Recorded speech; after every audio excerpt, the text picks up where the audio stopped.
This is a Positive Journey movement.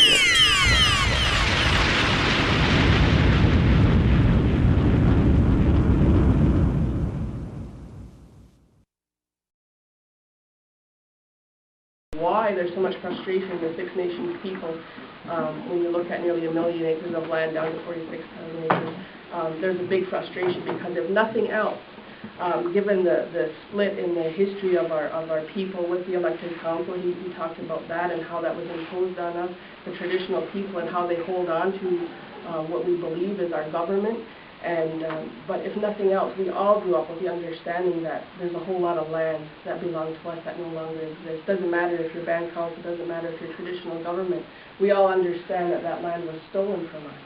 And so there became, in 2006, almost like this resurgence of people, that in spite of the government, the people stood up and said enough is enough.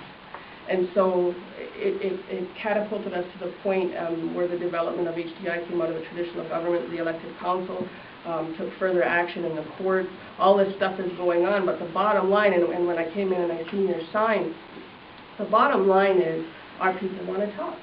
Historically, that's the way of our government, is to resolve things in a peaceful way.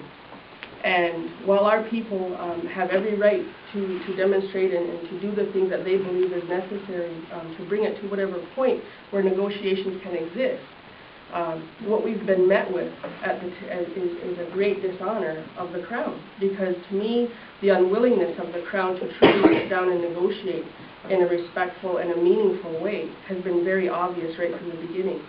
And we have, even though if you read the the Hamilton Spectator, I believe it was in yesterday's paper, where one of the reporters had gotten, through Freedom of Information, some of the transcripts of the correspondence between the government officials, federal representatives, in dealing with the negotiations, and one of the offers that they first put on the table.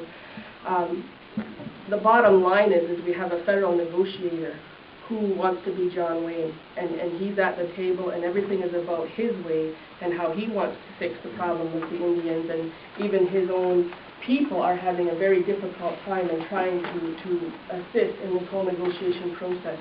We came to a point in the main negotiations where we all agreed, and back in June, I think, of last year, a mediated process is the only way to move forward. Because when you're constantly met with, well, there's an offer on the table, take it or leave it, there's no going forward, there's no negotiations. And our traditional chiefs have told them that our responsibility in accordance to that two-row and how we relate to one another is to continually dialogue until we come to a resolution, continually talk. The other thing that I think is key for you to understand, and what we've been met with, is that they say that we can't negotiate when there's any kind of protest or demonstration. And we turned around and said, look at all those unions out there. Don't tell us that you can't do that because you do it all the time. And so in some ways you guys have been helping all along. In some ways, just by being able to witness what we witnessed through history and how the unions do things, we've been able to use that at the table and say, no, you don't get to do that. And so right now where that's at, with those negotiations, we're pushing for a mediator. Anything you can do to help with that is really key, because I do believe that we have the capabilities of having a resolution in spite of the variance on how, like, I mean, if you've heard about the Welland Canal offer, for example, when they offered $26 million and we hired their experts, Deloitte and Touche, to come back with a response and tell us what it was really valued at, and they came back with anywhere from $500 million. It's not that the Haudenosaunee or the Six Nations said that's what we want. We said, you know, let's get real.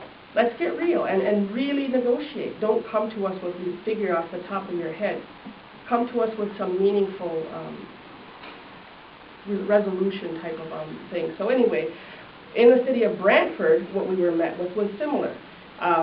If you followed it a bit, Ontario government was called into the negotiations by the courts. In other words, they were forced to come to the table. They didn't willingly come, and they didn't want to come.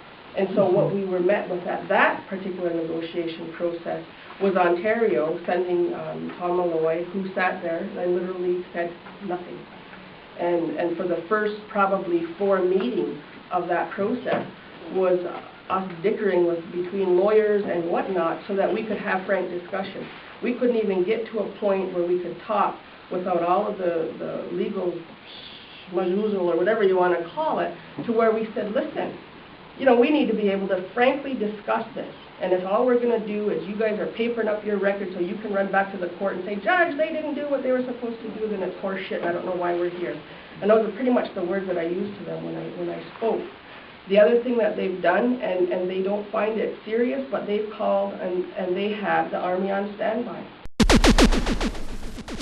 Stop resisting! The positive journey.